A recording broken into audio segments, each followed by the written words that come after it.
Europe 1, il est 7h55. Pierre de Villeneuve. L'humeur de Dany, comme tous les matins. Bonjour Dany.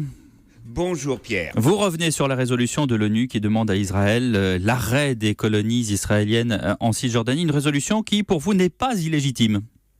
Non, pas du tout. D'ailleurs, l'ONU, 49 ans et 1 mois après la résolution 242 qui suivit la guerre des 6 jours, réitère sa position. Un échange négocié de territoire pour la paix. La nouvelle résolution confirme légitimement que pour le droit international, la colonisation est illégale, illégitime et un obstacle à la paix et un obstacle à la perspective de 2 États qui se respectent mutuellement.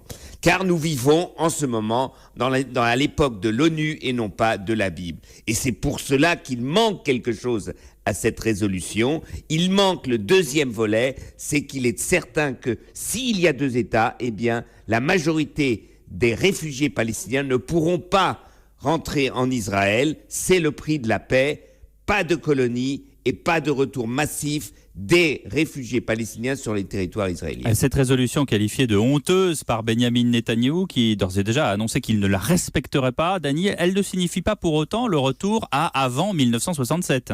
Non, mais de toute façon, la réaction d'Israël était attendue et elle est triste. Elle est triste pour moi parce que l'on sait que le gouvernement Netanyahou attend l'arrivée de l'administration de Trump parce qu'aujourd'hui, Israël est isolé et donc il n'y a pas de perspective de paix parce que l'intransigeance israélienne va de pair avec une désillusion totale chez les Palestiniens, donc un désespoir palestinien qui produit, si vous voulez, des intifadas de plus en plus meurtrières. Donc la stratégie aujourd'hui est très difficile car les Palestiniens n'ont pas de leader crédible, ils sont trop vieux tous leurs leaders, donc il y a un nihilisme catastrophique qui est en train de se répandre du côté palestinien. Ce qu'il faut remarquer, Dany, c'est un symbole important, c'est que les États-Unis, donc pas encore les États-Unis de Trump, mais ceux d'Obama, n'ont pour la première fois pas émis de veto.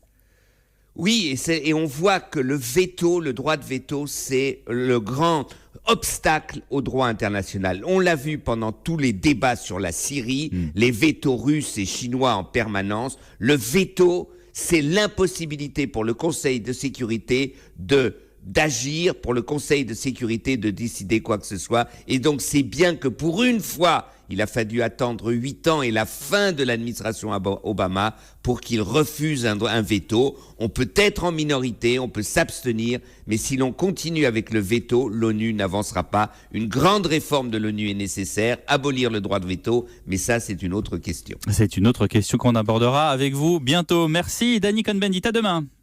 À demain Pierre, ciao ciao.